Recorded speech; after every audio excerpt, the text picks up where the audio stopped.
started working in the NHS in February 1999. I started my first job in Leighton Hospital in Crewe, which also had 2 wards for mental health patients, so it was part of a general hospital. I joined the NHS in 1991 and have worked with combined healthcare since then. I'm a consultant addiction psychiatrist in North Staff's combined healthcare, having previously worked as a general practitioner in the locality. I was always keen to be a nurse. And I didn't really know a lot about mental health nursing.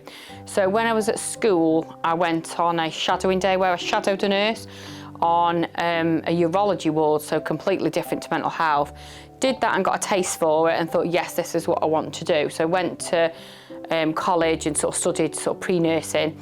And then when I applied to be a nurse, I actually applied to be a general nurse, like an acute adult nurse. Started doing that. And went on a mental health ward as part of the sort of generic training and absolutely fell in love with it and thought, I don't want to do general nursing anymore, I want to do mental health. So I was lucky enough that the ward manager of the ward that I went on to in 1991 said to me, yeah, we want you to join mental health, and he facilitated me to be swapped over. So I swapped over, so I was quite lucky in a way that I was able to end the general nursing training and join mental health. Why I decided to work in the NHS, it wasn't something that I'd planned to do at all. I'd never thought of nursing. I thought of a couple of other careers, and I was doing my A-levels. I stopped doing my A-levels and I applied for a job at Leighton Hospital in Crewe. I thought it was going to be working in an office, but it didn't end up working. My first day with the nursing officer, as they were called in those days, when I was about 17 and a half, she sent me out straight away with the community psychiatric nurses. They were enrolled nurses then, not mental health trained nurses, and that's where that's where it first started and what I loved. They were fantastic people, and they really got me involved. My journey was probably slightly different from some of the others because my husband was directly recruited to come over and work here. So I kind of accompanied him and then applied for a job. And I would like to say Kiel was my first interview and I got offered the job. I had worked in psychiatry in India, so I had some experience. A vivid memory that sticks in my mind is when I very first qualified in 1993 and I went to work in a ward in Manchester. So it was a mental health ward, it was a 32-bedded ward. And back in the day then, you didn't have preceptorship nurses. So I walked onto the ward, was given a set of keys and told, there you go, you're in charge of 32 patients. And I said, oh, right, okay, who am I on with? And they said, oh, you're supposed to be on with the ward manager, but he's off sick with a bad back. So I was like, oh, right, so I was brand newly qualified with a set of keys, didn't know what I was doing, and it was a disaster. It was like the shift from hell. So I started working at St Edward's Hospital in Cheddleton, which was the old Victorian asylum, and I got into that partly because my sister was already a psychiatric nurse and she got me interested and said she thought I'd got the qualities to work with people with mental illness. I was a little bit not sure, but I went along and they were recruiting at the time for healthcare support workers. There was a big drive for recruitment at the time for healthcare support workers. So I went along and I got an interview and I got offered a post and I started working at St Edward's Hospital in 1991. So my first recollection was when I'd been on the ward for not very long at all, probably only a few days, and I was working with, I was playing table tennis with a young patient that wasn't that much older than me at the time.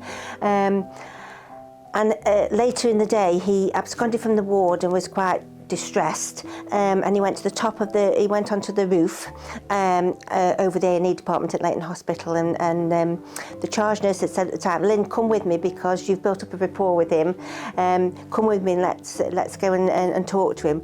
So my first recollection is sitting on the roof, not a little bit away from the edge where we talked, and everything was fine after that. And from then on, it built my confidence and my enthusiasm for wanting to do this type of work. So I found that the NHS was a very friendly and warm place to work in, and the working conditions were very good. Those were the days, it was February 1999, so we came, it was a winter time, and I was commuting from Manchester at the time, so it was a little bit of a difficult commute, but gradually I got used to the climate and the shorter days during those days. And I think the people made all the difference. Everyone was very friendly. I was part of a cohort of senior house officers who were all very friendly with each other. So I had and we attended the training in Stoke every Wednesday. We still had the CPD sessions on a Wednesday morning and teaching on Wednesday afternoon. So we attended those sessions every week. And I was offered the opportunity in 2010 to train to be an occupational therapist whilst I was still working. Part-time in service route it was called. I think they've replaced it now with the apprenticeships. So I would be released 1 day a week to go to uni in Coventry, and the rest of the time I would work. And so I did it over 4 years, and I qualified in 2015. So after quite a long number of years unqualified, I was now qualified with a degree.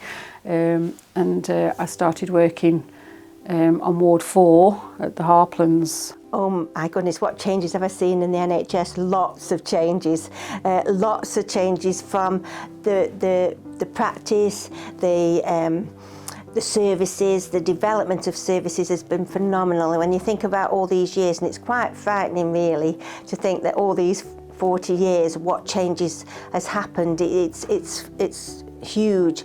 The development of such specialist services has been, really quite amazing, and there's been lots of opportunities to do lots of different things during that time.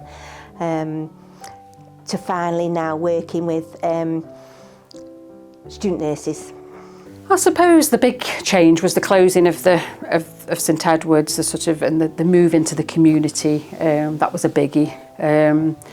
And for some patients that was positive, and some not so positive, because the old asylum, if you like, had been their home. So that was a big change. And I joined in 91, and that I think it closed in 2000, or I can't remember, around about 2000. So I saw that progression really to more of care in the community and patients being moved out. So the changes that I've experienced in the NHS from when I started in the 90s, early 90s, one of the biggest ones is that people smoked everywhere. So there was no smoke-free policies. Patients would smoke on the wards, staff would smoke on the wards, and it was quite common practice for people to sit in a multidisciplinary team meeting with patients and staff and smoke. Obviously, research has shown that needed to change, so that's been a massive change. And then obviously we used to write in notes, everything was on paper.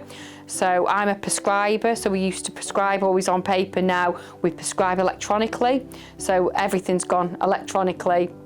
And we've developed lots of new teams as well in the community, so we've improved mental health for patients, so there's been lots of positive changes. So yeah, in my sort of 25-30 years, a lot has changed really in terms of how we work with patients for the better.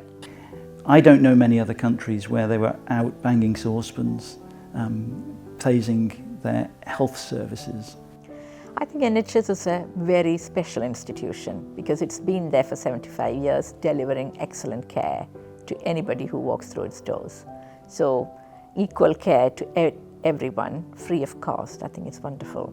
I've worked with some fantastic teams and some fantastic staff of all disciplines, not just qualified nurses, not just the doctors. I've had the privilege of working with the best healthcare support workers ever, and the support service staff, the admin staff who don't always get the credit that they deserve. It's those people that have made a difference to me, and it's those people that have kept me in the job when the times have been difficult.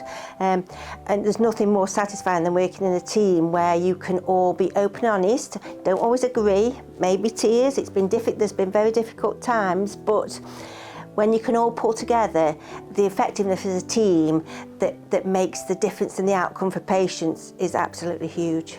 Flipping back a little bit, I hear the word organisation used, but I see that as being a sort of family, a structure. rather than it being a, you know, a business. I see it being, you know, there's a structure and we all fit into that structure somewhere. And I know where I fit in, and I think that's really important when you come to work every day, to know where you fit in, to know you're valued and that your role's valued and what you do is valued. So, and I do feel valued.